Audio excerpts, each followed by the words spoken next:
Allô. Voilà, on t'entend.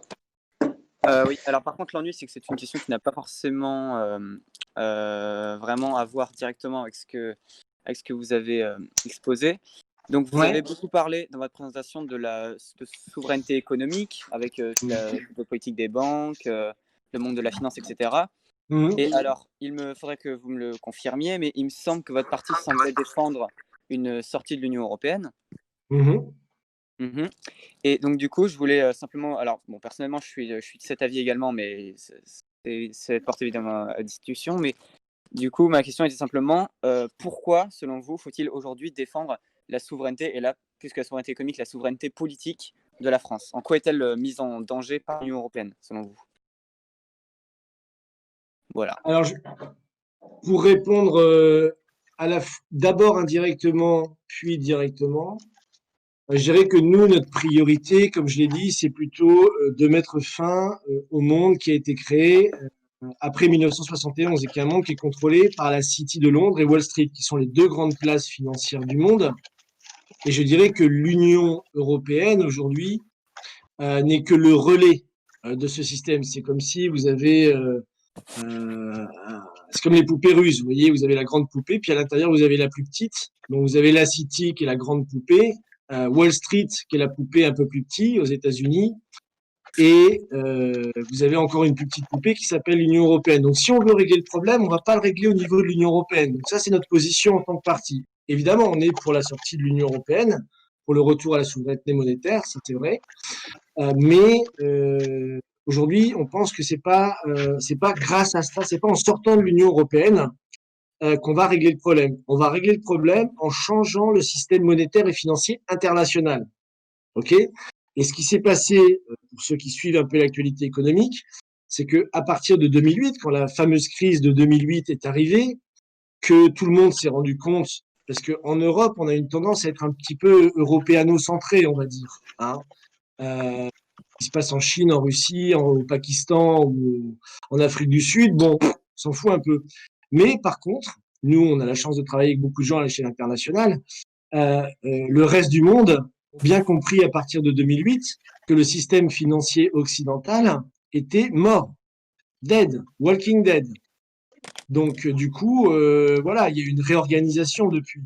Et nous, ce qu'on dit aujourd'hui, c'est qu'il faut sortir de l'Union européenne pour pouvoir rejoindre ces pays qui sont en train de s'organiser dans le monde, et en particulier ce qu'on appelle les BRICS, Brésil, Russie, Inde, Chine, Afrique du Sud, qui représentent quand même plus de 60% de la population mondiale, et qui aujourd'hui, à partir du moment où ils ont acté le fait que le système occidental était mort, ont décidé d'en créer un nouveau.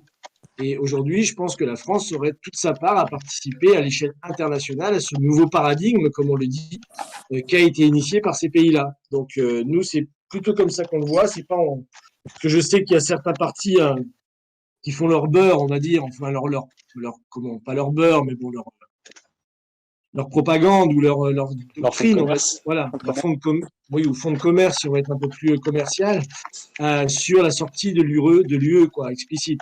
Oui, mais c'est pas ça qui réglera le problème. Si on sort de l'UE et qu'on n'a pas de projet, si on sort de l'UE et qu'on a toujours le même système monétaire et financier international qui est basé sur les grands marchés financiers, bon, ça va rien changer.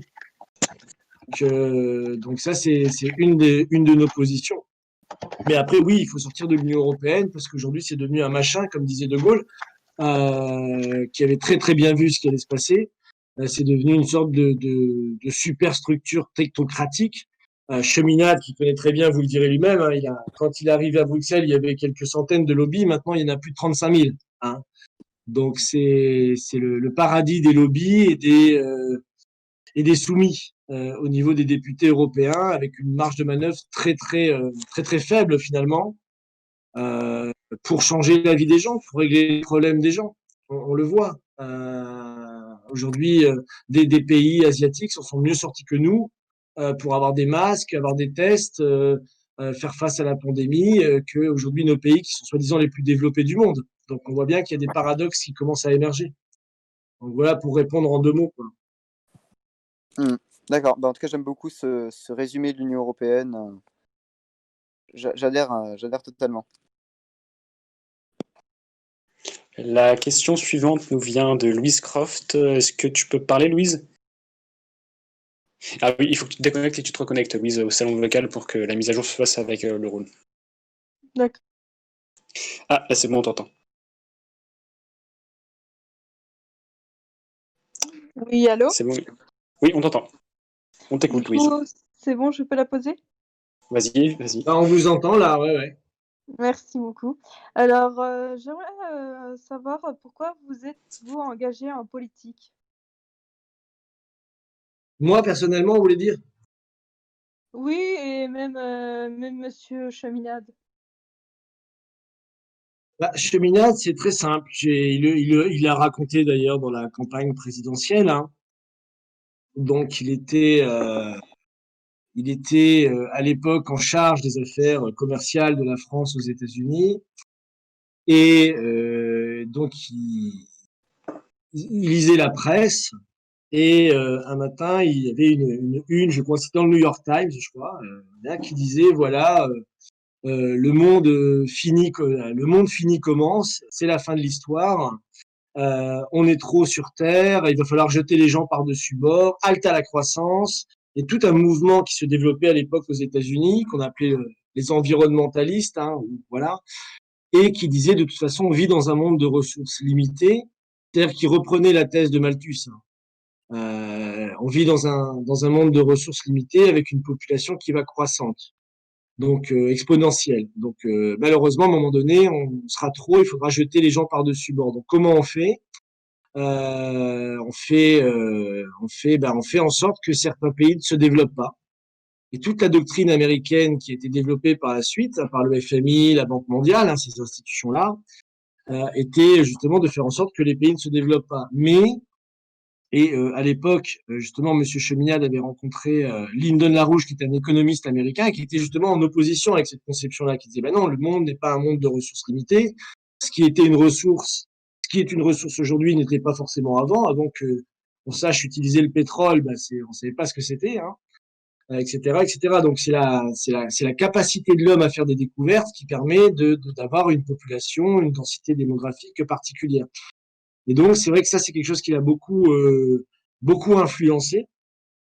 Et à l'époque, bon, lui-même étant à New York, il a bien vu de très très près la dérégulation financière qui se couplait à une dérégulation, disons, de la société de manière générale, c'est-à-dire l'hédonisme qui se développait, le moi, le sexe, drogue et rock'n'roll, hein, c'est toutes ces années-là. Faut bien se mettre dans ce contexte aussi. Nous, on l'a pas connu, mais toute une forme de libéralisation de tout, hein, sortir du vieux carcan, mais qui prenait déjà une forme extrême dans certains cas. Donc c'est sur cette base-là que lui s'est engagé, parce qu'il a très bien vu que dès les années 70, si on acceptait cette idéologie du court terme, de la finance, cette idée des ressources limitées, qu'il fallait peut-être à un moment donné de jeter les gens par-dessus bord, que ça allait devenir très très dangereux et très problématique à un moment donné. Donc lui s'est engagé sur cette base-là, hein.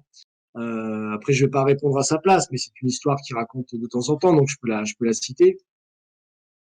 Et puis après, je pense aussi qui fait que quelque part vous êtes un petit peu là aussi. Aujourd'hui, vous, on n'a pas le même âge. Moi, j'ai pas le même âge que Monsieur Cheminade, mais je pense qu'à un moment donné, quand on voit ce qui se passe autour de nous, la théorie du oui, je vais me développer moi-même et après je pourrai aider les autres. La théorie du le monde est trop complexe, je vais cultiver mon jardin, laissez-moi tranquille. On voit bien que toutes ces théories-là de fuite ne peuvent pas tenir très longtemps et que finalement on est un peu tous justement dans le même bateau et que on peut pas s'accommoder d'un monde aujourd'hui où encore 25 000 personnes meurent de faim tous les jours.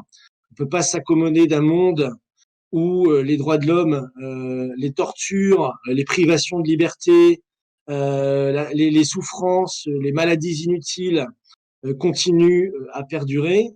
On peut pas s'habituer d'un point de vue ne serait-ce qu'humain à un monde justement où des gens n'ont pas de quoi finir le mois, ils sont obligés d'aller chez le voisin pour trouver de quoi manger pour leurs enfants, etc. Donc, on est dans un monde où on ne peut pas accepter ça en tant qu'être humain. Et donc, la politique est le seul chemin qui nous permettra de résoudre le problème par le haut. on n'aura pas de résolution du problème par le bas. On peut faire tous les restos du cœur qu'on veut, on peut faire toutes les aides humanitaires qu'on veut, cultiver tous les jardins qu'on veut. Le problème, il se réglera par la politique et par le haut. Et je pense que ce sentiment-là, il a été un peu oublié et je pense qu'il est en train de revivre. Et c'est ça qui est très, très intéressant dans ce pourquoi moi, personnellement, je me suis engagé en politique. Et je pense de plus en plus de gens vont le faire dans les semaines, dans les mois, dans les années qui viennent. Très bien. Donc la prochaine question nous vient de Fab. Tu peux parler, Fab, ou pas? Non, attendez, je ne sais pas si Fabien peut parler. Sachant que si mes collègues qui sont connectés veulent aussi rajouter des choses, ils peuvent, hein, je pense. Bien sûr. Ah Voilà. non, Fabien ne peut pas parler. Ah, pas de Donc, je vais vous lire vocal. la question. Ouais, je vais vous lire la question de Fabien, du coup. Sa question était, je cite, je n'ai pas bien compris le plan de financement des mesures, notamment le principe de la Banque de France et de sortie de l'euro. Pouvez-vous me réexpliquer? Et en seconde partie, il nous a demandé, ne risque-t-on pas une hausse importante des prix de produits d'importation? C'est-à-dire que ce qu'il faut voir, déjà, ce qu'il faut voir, c'est que si on sort de l'Union européenne, toute la dette publique française, hein, parce qu'on appelle, parce que souvent on dit voilà, si on quitte l'UE, la dette va exploser, le franc va s'effondrer à cause de la dette publique justement, et les prix vont exploser. On va aller acheter notre baguette de pain avec les brouettes de billets, enfin je ne sais quoi, c'est la grande menace de Weimar.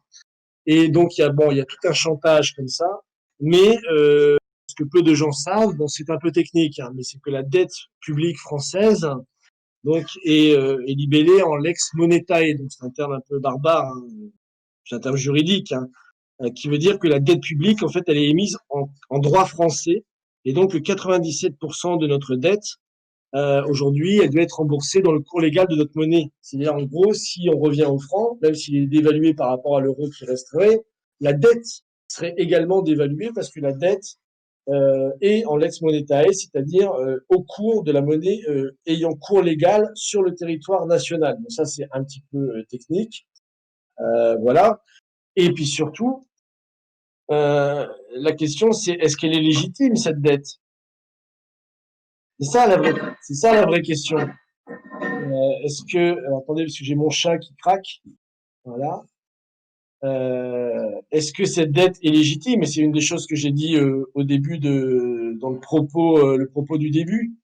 C'est-à-dire que la dette aujourd'hui, selon nous, elle est illégitime. Il faut bien voir que pendant les 30 piteuses, j'ai vu qu'il y en a qui avaient repéré l'expression pendant les 30 piteuses qu'on vient de vivre, on n'a jamais créé autant d'argent dans le monde au niveau des banques centrales européennes, Banque centrale du Japon, Banque centrale anglaise, Banque centrale américaine. On n'a jamais créé autant d'argent sur les marchés financiers et on n'a jamais développé autant le chômage et la précarité. Donc il y a bien un moment donné, il faut se poser la question, où va l'argent? Où va l'argent? Je vous prends un exemple récent, tout bête. Vous allez sur le site de, je sais plus, c'est l'Opinion ou la presse française, Le Figaro d'ailleurs en parle.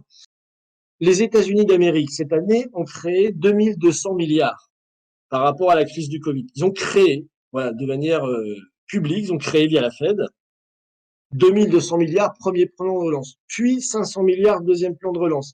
Là, ils vont recréer 300 milliards. C'est-à-dire qu'ils viennent de créer 3000 milliards. 3000 milliards d'argent pour sauver le système en place. Pas pour aider les PME, les PMI, pas pour faire des lignes de chemin de fer à grande vitesse, à lévitation magnétique sur l'ensemble du territoire comme on fait déjà en Chine, pas pour réparer les barrages, pas pour sauver les petites et moyennes entreprises, non, pour sauver ce qu'on appelle là-bas le S&P 500, c'est-à-dire le CAC 40 américain des 500 plus grandes entreprises. Donc voilà, ça c'est de la dette. Mais cette dette-là n'est pas de la dette au sens, je dirais, naturel du terme. C'est une dette qui endette l'État, certes, mais qui ne produit pas de richesse, qui sert à sauver un système qui est déjà mort. Donc nous, on pense qu'il y a des dettes qui sont légitimes. Par exemple, si on investit dans un barrage hydroélectrique, si on investit dans une centrale nucléaire, si on investit dans un programme spatial, eh ben, on crée des richesses, on crée des PME, on crée des PMI, on crée de la qualification, on crée des emplois, etc., etc. Et la dette peut être remboursée par le travail généré et les richesses qui sont générées en retour. Ça peut être sur 5 ans, sur 10 ans, sur 20 ans. Donc nous, on considère que la dette qui a été émise ces 30 dernières années sur la base du système financier n'est pas une dette légitime. Hein. Et l'UE, puisque vous parliez de l'UE a été, comme je l'ai dit, la courroie de transmission de ce système financier. Vous savez que la Banque centrale européenne, depuis 2008, a injecté 4 350 milliards. Vous pouvez taper le chiffre sur Internet. Hein, vous avez BCE 4 000 milliards dans le système. Vous allez trouver tout de suite l'article, c'était dans 20 minutes. Hein. 4 000 milliards pour sauver le système financier. Quel est le résultat? La Grèce est tombée. Aujourd'hui, en Grèce, vous avez des femmes, des mineurs qui se prostituent pour 2 euros sur l'ensemble du territoire. Vous avez 50% de la population qui est au niveau du seuil de précarité. En Espagne, c'est pas aussi important, mais c'est dans la même dynamique. Le Portugal, j'en passe et des meilleurs. La France aussi se paupérise. Donc, il n'y a pas de légitimité à cette dette-là. Il n'y a aucune légitimité. Et donc, c'est pour ça qu'on appelle, nous, à un moratoire, à une commission. D'ailleurs, on prépare pour la rentrée, je peux vous le dire, même si c'est encore pseudo-officiel, on prépare un document, un projet de loi pour une commission d'enquête parlementaire sur la dette pour voir si on peut l'annuler en bonne et due forme. Donc voilà, et je suis désolé pour l'Union européenne, mais quand la Banque centrale européenne est dirigée par Mario Draghi, qui est quand même le PDG Europe de la plus grande banque américaine, bon, ça pose quand même un problème en termes de souveraineté politique et en termes de souveraineté économique et donc en termes de souveraineté politique. Tiens, je me permets juste, j'ai mis là dans le fil de discussion pas de micro. Alors je sais pas si c'est là le mieux où le mettre, mais la vidéo qu'on a fait, notamment un collègue Benoît Odile qui a pris le temps de fouiner dans les archives de la politique française et l'histoire des 30 Glorieuses. Et ça commence sur comment est-ce qu'on a perdu les 30 dernières années en fait à ne plus maîtriser la création monétaire et ne plus avoir une stratégie monétaire pour l'économie française. Et c'est en 3 actes, donc voilà, si vous voulez noter le lien quelque part, il y a ce truc-là qui est pas mal documenté et qui est bien foutu. Mais n'hésitez pas à le laisser dans le pas de micro ou dans le lien. Nous avions, comme encore mieux dans l'invité politique, un invité ce soir, c'est Lika Hong, qui est membre de La République En Marche, qui voulait intervenir sur les propos que vous venez de tenir. Du coup, Lika Hong, on t'écoute. Alors d'abord, bonsoir Monsieur Perimoni. Donc je connais votre engagement politique. J'ai milité contre vous, on va dire, un peu aux législatives dans la 18e circonscription. Ah d'accord, vous étiez avec Bournazel. Notre ami Bournazel, exactement. Je connais votre engagement politique depuis 2003, notamment avec ce que vous appeliez... Enfin, je connais plein de choses sur vous, quoi. Mais ça, c'est notamment votre engagement politique par rapport aussi à la guerre d'Irak, etc. etc. Je sais également que vous êtes porte-parole Afrique pour Jacques Cheminade. Vous êtes notamment délégué, spécialiste des questions par rapport à l'Afrique dans le programme. Enfin voilà. Moi, je voulais juste revenir sur les propos de la Lex Monetae, parce que bon, ça c'est un peu la recette un peu magique des gens qui nous disent, ce que j'appelle des eurosceptiques. Parce que je ne sais pas si vous savez, mais la Lex Monetae, en fait, c'est quelque chose qui n'est pas applicable. Parce que, en fait, la dette, et notamment la dette française, elle est détenue à 60% par des personnes extérieures en fait à la France. Et ça veut dire que si vous voulez demain qu'on change de monnaie, ça veut dire que ces personnes, automatiquement, vous allez leur dire, nous on va rembourser par le biais de la Lex Monetae, sauf qu'il va y avoir une dépréciation de l'ordre de 25%. Et est-ce que vous pensez que ces gens vont accepter, vu qu'ils ont notamment prêté pendant longtemps la France, d'avoir une dépréciation de 25%? Déjà, on sait très bien que non. Et d'autre part, on peut aussi le savoir que, par exemple, utiliser, donc ça veut dire, si on repasse au franc, on a une dépréciation également par rapport à notre monnaie, ça veut dire qu'on va devoir payer encore 30 milliards de plus par an. Ce sont les chiffres qui ont été notamment référés il n'y a pas longtemps par une banque qui avait étudié ce sujet. Et également, ça va nous entraîner un risque inflationniste, notamment par rapport aux matières premières, dont on est absolument dépendant dans tous les pays du monde, pétrole, gaz, uranium. Et donc, ça veut dire qu'il va falloir payer encore la facture de 30% sur tous les produits d'importation. Voilà, Oui, mais bon, vous avez dû le comprendre, je fais pas confiance au rapport des banques. Hein.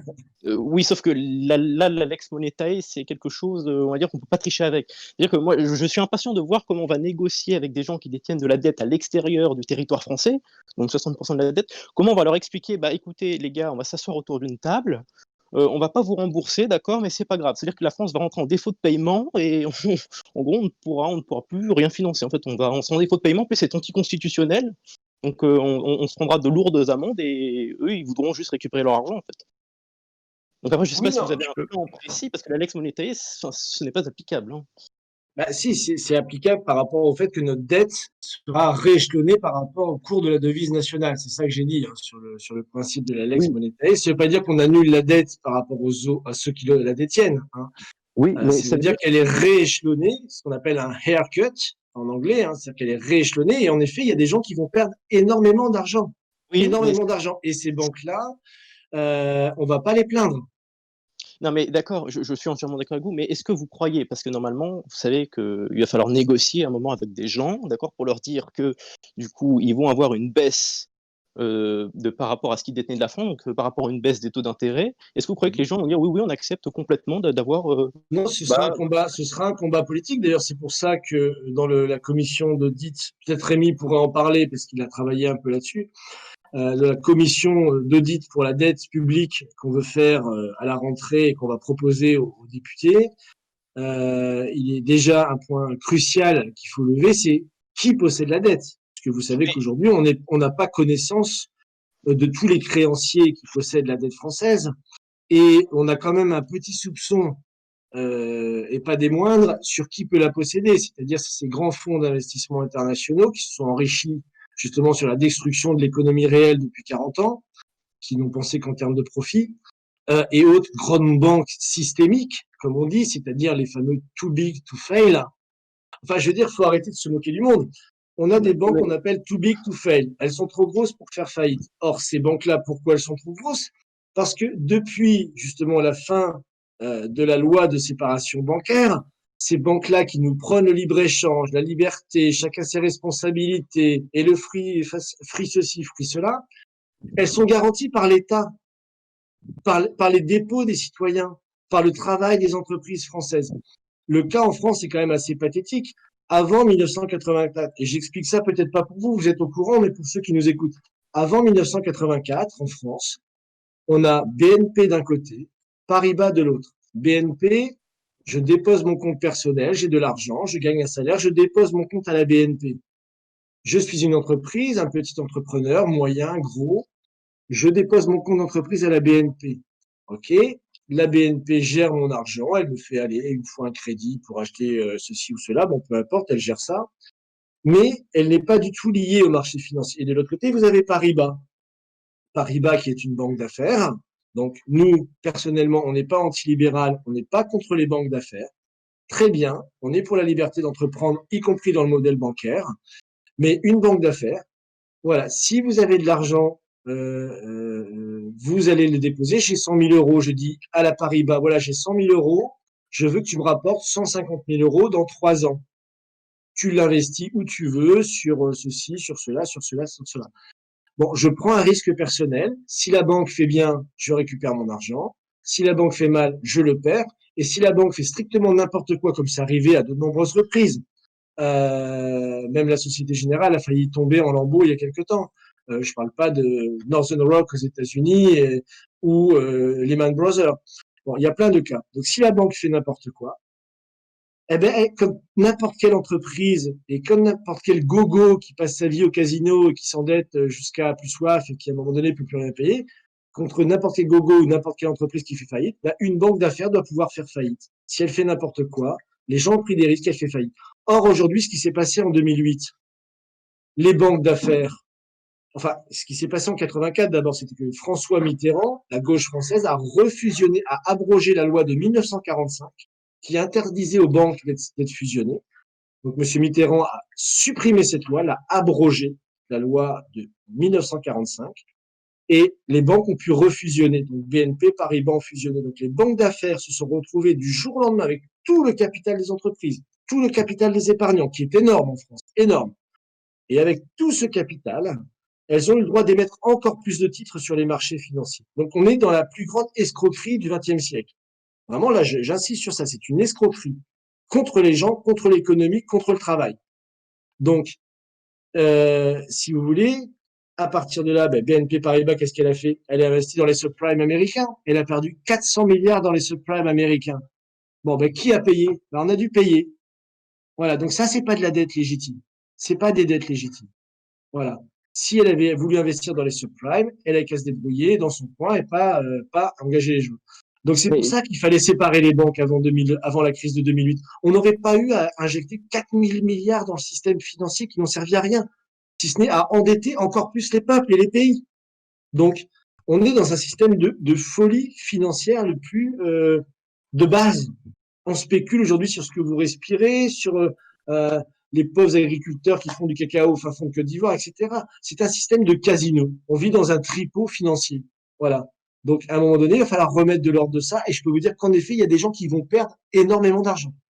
Mais ce sera plus le peuple, ce sera plus les gens, ce sera plus le travail, ce sera plus les économies réelles, ce sera les financiers, ce sera les grands fonds d'investissement, les fonds de pension qui aujourd'hui possèdent notre dette. Donc voilà pourquoi nous, on insiste sur cette question. Je voudrais ajouter quelque chose pour essayer de répondre à ça. C'est Chérine, là. Allez-y, on vous écoute. Parce qu'en fait, Peut-être que d'abord, il voudra peut-être répondre, avoir son mode de réponse, Likaou, ou tu veux laisser parler Parce que vous me parlez de la légitimité d'une dette, mais en fait, la dette n'a pas de légitimité puisque c'est un contrat moral en fait entre plusieurs obligataires. Enfin, je veux dire, il y a une dette, la question n'est pas de savoir si une dette est légitime ou pas. C'est le principe d'une dette, c'est que on a besoin de financement, donc on va chercher sur un donc on va chercher directement là où il y a de la liquidité, c'est-à-dire le marché de la dette, et on a besoin d'un financement à court terme, donc on prend pour pouvoir financer des choses. Mais il n'y a pas de question de savoir si c'est légitime ou pas. Et après, évidemment, comme on a emprunté, on doit rembourser ce qu'on a emprunté, et évidemment avec des taux d'intérêt, puisqu'on nous a prêté de l'argent, il y a quand même un risque, etc. Donc je ne comprends pas pourquoi vous vous attardez sur la légitimité ou non d'une banque, enfin de la dette, pardon. Chérine, vous voulez répondre ou peut-être que Oui, vous voulez ça va peut-être essayer d'illustrer un petit peu le fond de l'histoire, parce qu'en fait, je pense que là, on a deux visions du monde qui sont soit on est dans la destruction mutuelle assurée, qui était la doctrine pendant la guerre froide, avec l'armement nucléaire, où on essaye de maintenir le statu quo, parce que si on commence à envoyer des choses, tout le monde va en envoyer, du coup, tout le monde s'autodétruit mutuellement. Et en fait, dans le système financier, on a ce genre de choses. Et de l'autre côté, on a, pour sortir de cette destruction mutuelle assurée, on a le développement mutuel, où on va considérer que l'avantage d'autrui, c'est ce qui va nous permettre à nous, notre avantage aussi. C'était une façon de penser l'Europe au XVIIe siècle. C'est comme ça qu'on est sorti des guerres de 30 ans, des guerres de religion. Et c'est une des grandes références que nous, on défend en Europe. C'était le traité de Westphalie, s'il y en a qui veulent creuser ou qui connaissent un petit peu. Et pourquoi je fais cette référence par rapport aux questions économiques, de dette, etc. Si on imagine en fait concrètement, là on est en train de parler des relations entre État et finances, parce que toute cette finance est justement privatisée. Et notre endettement, il se fait auprès des marchés. Donc il y a une relation entre les États et les marchés qui est devenue tout à fait cette destruction mutuelle assurée, parce qu'en fait, on pourrait se dire, ils vont pas accepter qu'on fasse notre système monétaire public national, parce que la dette va être dépréciée, ils vont y perdre, les marchés vont y perdre. En fait, ils y perdent déjà. Et aujourd'hui, pourquoi on a des taux d'intérêt qui sont négatifs quand la France va emprunter? Parce que c'est plus intéressant de placer, pour un investisseur, c'est plus intéressant de placer son argent en France que d'aller emprunter d'aller miser dans des marchés, sur des monnaies, sur des choses, je sais pas quoi. On est dans un chaos financier total qui fait que c'est pas par compassion pour la France que les banques vont placer chez nous, que les investisseurs vont placer chez nous. C'est qu'en fait, ils sont déjà, on a des cadavres ambulants. Quand Sébastien parlait de Walking Dead, on est vraiment dans ça, on est dans une banque zombie, on en est dans des fonds d'investissement spéculatifs qui sont des charognards en fait, ils ont la dalle et ils n'ont plus rien à bouffer, ils se sont bouffés entre eux. En France, on n'a plus que 4 grandes banques plus la banque postale, je crois, qui est un peu à part, ou c'est peut-être le Crédit Mutuel, je sais plus lequel est un peu à part, qui est quasiment inexistant en fait. Même comment ça s'appelle là, les trucs éthiques, ils sont tous avalés dans le système des grandes mégabanques. Ils se sont tous bouffés entre eux, ils n'ont plus personne à aller bouffer, et ils sont tout est déjà déprécié. Donc si nous on essaye de changer ça, on pourrait avoir l'impression que ça va encourager cette folie dans laquelle on est déjà, et qu'il faudrait rester un peu frileux et prendre des précautions et pas essayer de déclencher la bombe nucléaire dans la finance. C'était le titre d'un rapport de Cheminade dans les années 90 sur les produits financiers. Il disait les produits dérivés financiers, c'est la bombe H financière. Donc, je donne des images parce qu'en fait, c'est les gens qui travaillent dans la finance à haut niveau, ils savent qu'ils en sont là, qu'ils sont sur une plaque tectonique économique, qui sont en train de s'effondrer.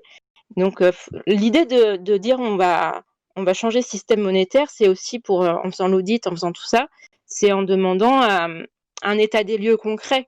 Et on va passer par pertes et profits, on va voir qu'est-ce qu'on veut sauver, et en fait la question c'est quoi les critères de ce qu'on veut sauver, c'est quoi le critère des vies humaines, c'est quoi les critères de nos infrastructures, quel travail on veut, quel type d'industrie on veut, et on va se rendre compte qu'en fait il y a pas un centime qui est dans ces choses-là. Donc ce qu'on va perdre, c'est nos illusions. On croyait que nos avoirs financiers ils avaient de la valeur, mais on est en train de perdre nos illusions sur ça.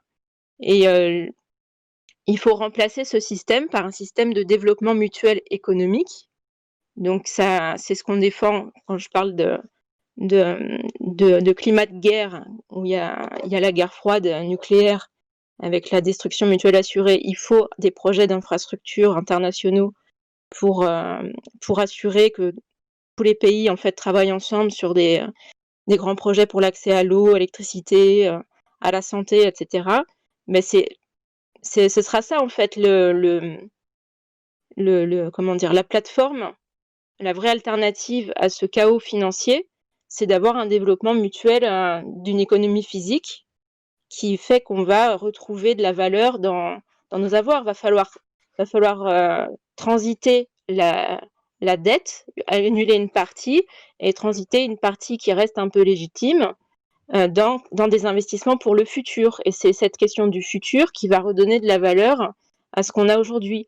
Et les gens qui sont un petit peu encore sains d'esprit dans ce système financier, ils vont saisir l'occasion en fait. Ils vont dire bah ouais, merci de rompre nos illusions parce qu'on était dans un jeu vidéo quoi.